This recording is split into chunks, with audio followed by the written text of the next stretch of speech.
देश की संवैधानिक संस्थाओं पे विश्वास बना रहे, ये सुप्रीम कोर्ट की जिम्मेदारी बनती है, मर्जी नहीं है। और सुप्रीम कोर्ट वो रोल पूरी तरह अदा नहीं कर पाई है।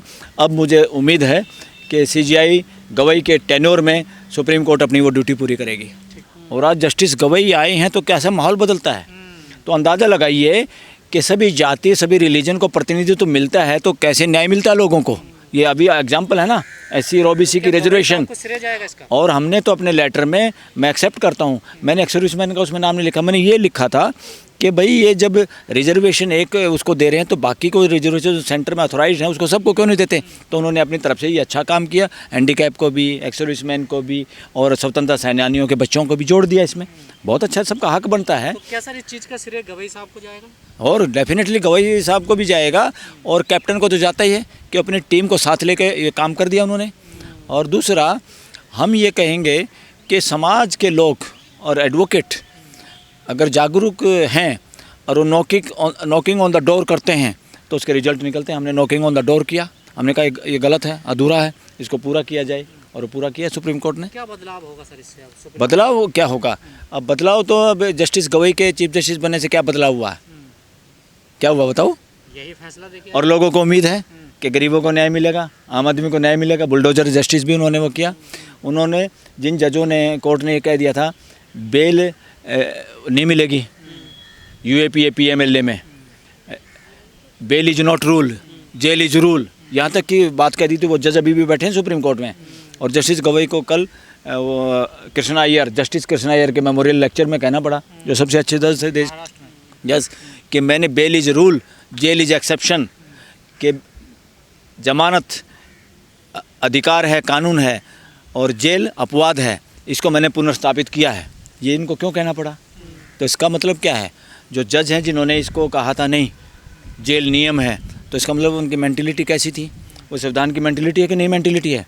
संविधान के फंडामेंटल राइट को कोई कमज़ोर करता है कोई कानून, और चुपचाप अगर कोई हाई कोर्ट और सुप्रीम कोर्ट के जज भी उसको इसी तरह पढ़ना शुरू करें, तो मैं तो ये कहूँगा ऐसे लोग सुप्रीम कोर्ट और हाई कोर्ट में जज बनने के लायक भी नहीं हैं।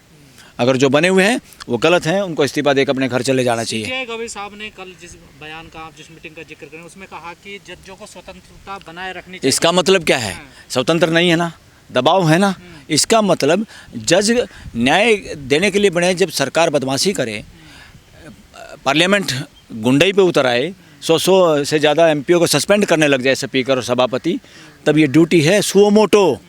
मैं कह रहा हूँ मुकदमा आना ज़रूरी नहीं है, इतनी जागरूक होनी चाहिए। सुप्रीम कोर्ट के कॉन्स्टिट्यूशन के खिलाफ कोई भी आदमी काम करने की हिम्मत करता है, सिर उठाने की कोशिश करता है, उसको उसी वक्त ख़त्म किया जाए उस मानसिकता को। ये ड्यूटी है हाई कोर्ट और सुप्रीम कोर्ट की। शक हो रहा है कि गवई साहब का इतना लंबा कार्यकाल नहीं, क्योंकि वो 4-5 महीने अरे रिटायर हो जाएंगे। क्या ये चीज़ें लागू हो पाएंगी? बात सुनो, वो फैसले ले रहे हैं। बात सुनो, समय मायने नहीं रखता, आपका मानसिकता मायने रखती है।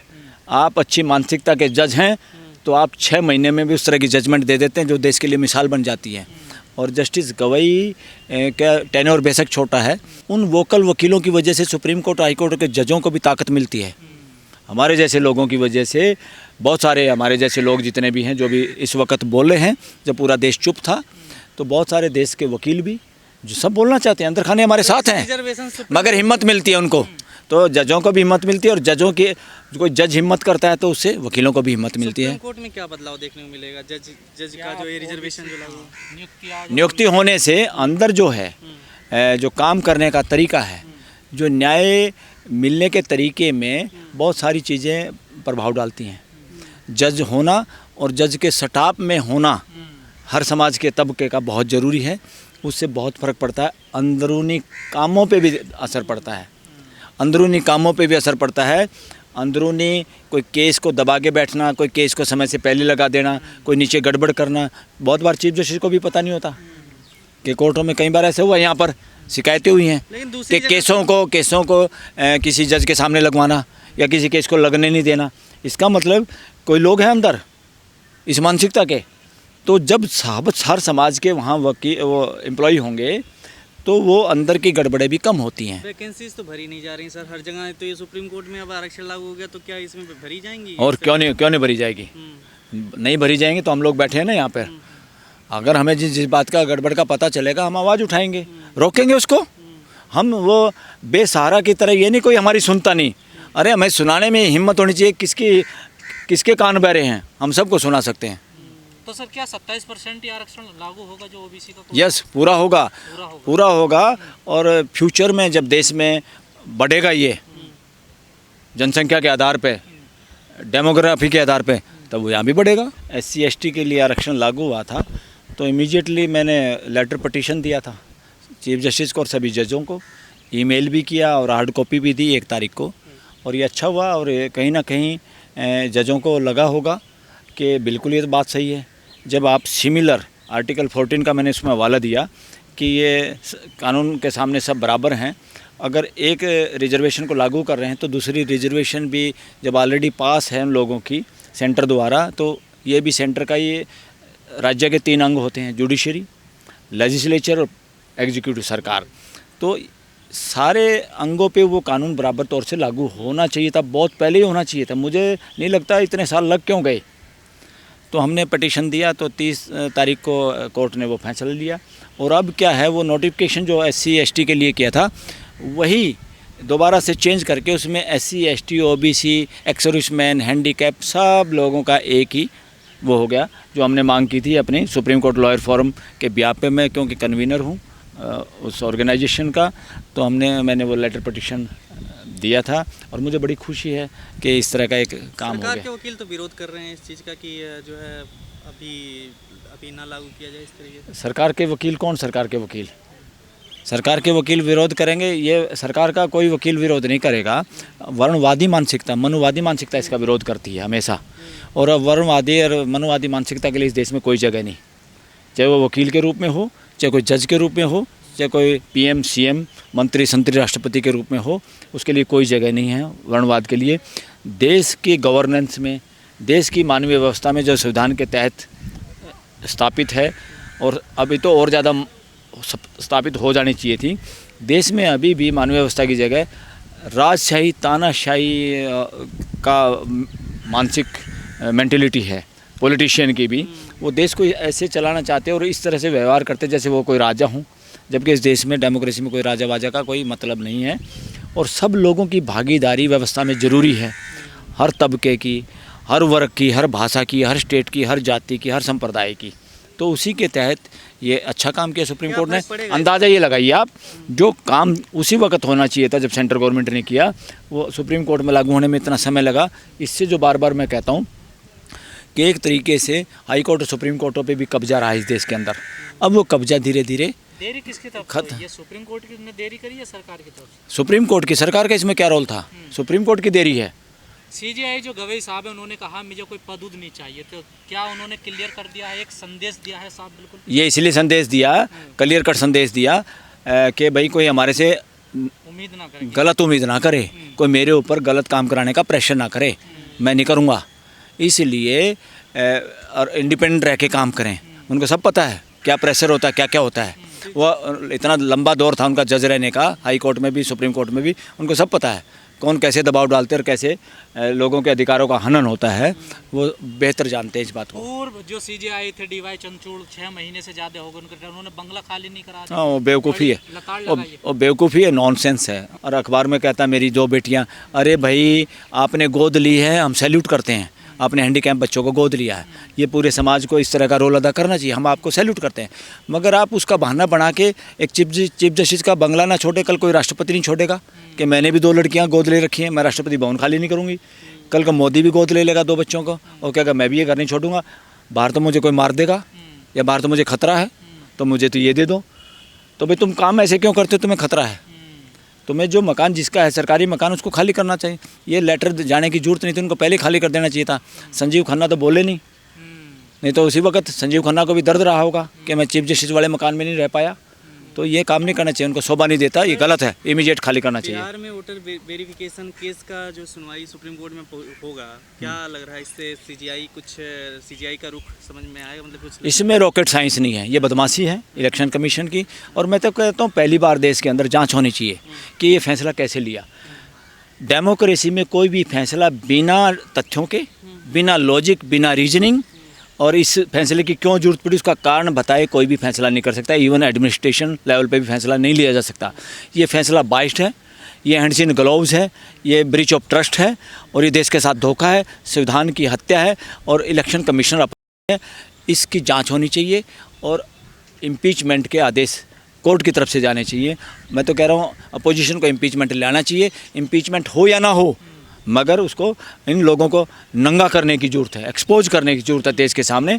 ये देश के सब सर्विएंट हैं, सेवक हैं, इनके बाप की दुकान ही किसी के की। एक नागरिक की भी वोट नहीं कटनी चाहिए और ये कितने लोगों की वोट कटने का इन्होंने जुगाड़ कर दिया। सीजीआई का रुख क्या दिख रहा है आपको, क्या लग रहा है? सीजीआई का रुख कानून के साथ होगा, संविधान के साथ होगा और ये मुझे जो उम्मीद है ये स्टे होगा। किसी की भी जो जिन्होंने पिछले इलेक्शन में वोट डाली है वो सबकी वोट मानी जाएंगे। रिवाइज होना तो जरूरी है ना, देखिए कंपल्सरी। रिवाइज होना किसने कहा रिवाइज नहीं होना? समय पे करो ना। आप घर में टाइमिंग को लेकर दिक्कत है आप लोग। आप बारिश के दिनों में छत पाड़ोगे घर की? नॉनसेंस। कितने दिन कहाँ बैठा था इलेक्शन कमिश्नर? जो election commission free and fair तरीके से नियुक्त नहीं है वो देश में फ्री एंड फेयर इलेक्शन करा पाएंगे क्या? ये सारे के सारे तीनों के तीनों जो बैठे हुए हैं ये फ्री एंड फेयर तरीके से इनकी अपॉइंटमेंट नहीं हुई है, ये चोर दरवाजे से आए हुए हैं। कानून क्या होता है? अगर पार्लियामेंट बदमाशी करे और कोई कानून पास करके चोरी चकारी से नॉन ट्रांसपेरेंट तरीके से बिना लोगों के ट्रस्ट के आप चोरी दरवाजे से ऐसे महत्वपूर्ण स्थानों को जिसको फ्री एंड फेयर इलेक्शन कराने हैं उसमें अपने चाटुकारों को चेलों को बिठा दोगे तो फ्री एंड फेयर इलेक्शन कैसे होंगे? नहीं सर, यूपी, दिल्ली, महाराष्ट्र सब जगह यही चीज़ हुई है वोटर लिस्ट वाली, तो क्या हर जगह कैंसिल हो जाएगा फिर चुनाव? नहीं नहीं नहीं, और जगह तो आवाज़ नहीं उठी। कोई आवाज़ उठाएगा तभी तो। अरे कोर्ट को पता भी तो चलना चाहिए, उसके सबूत देंगे लोग और सबूत तो ज़्यादा इनसे मांगने चाहिए। बहुत चीज़ों के सबूत नहीं होते, वो सबूत कोर्ट को खुद मांगने होते हैं। संवैधानिक संस्थाओं की जिम्मेदारी है वो सबूत भी पेश करना कि हमने ये फैसला इसलिए किया है। अरे भाई आप हर चीज़ को बैंक में भी कहते हो, मनरेगा में भी कहते हो, सबको आधार से जुड़वाते हो, डायरेक्ट पेमेंट लोगों तक आधार से ही पहुँचती है। वहाँ तो आप 10वीं का सर्टिफिकेट नहीं मांग रहे, वहाँ तो आप बर्थ सर्टिफिकेट नहीं मांग रहे। अब लोगों ने सही बात करी है कि सबसे पहले बर्थ सर्टिफिकेट और अपने एजुकेशन के सर्टिफिकेट प्राइम मिनिस्टर को दिखाने चाहिए। है क्या हिम्मत दिखाने की? कोर्टों की हिम्मत अभी तक नहीं हुई। लोग मुकदमे कर रहे हैं, ना तो इस देश के आरटीआई के तहत वो मार्कशीट मिली प्राइम मिनिस्टर की और ना ही कोर्टों के जरिए मिली। गुजरात हाई कोर्ट क्या कर रही है उसमें? और सुप्रीम कोर्ट को भी देख लेना आप। जब हमारे देश की कोर्टों का ये हाल हो गया है और कोर्टों का ये मैसेज जाता है गलत में, it is a breach of trust. ये विश्वास खत्म होता है संवैधानिक संस्थाओं पे। नहीं एक प्राइम मिनिस्टर कहने को देश का प्राइम मिनिस्टर और देश मार्कशीट देखना चाहता, देश को मार्कशीट नहीं पता और लोगों के 10वीं के सर्टिफिकेट चाहिए इनको। किसी ने कहा ये इतना बेहुदा? और इस मामले पे ऐसे मामले प्राइम मिनिस्टर का इनके मंत्री संतरियों की स्टेटमेंट इमीडिएट आनी चाहिए। जहाँ ये स्टेटमेंट नहीं देते चुप रहते हैं, समझो इस साजिश में इन लोगों का हाथ है। इसमें रॉकेट साइंस नहीं है। एडीआर आती है हमेशा सुप्रीम कोर्ट में, सुप्रीम कोर्ट खारिज कर देता है उनके सारे इस तरह के। अब जो हुआ है हमने सब देखा है, मैंने सारी चीज़ें अपनी आँखों से देखी और सुनी है।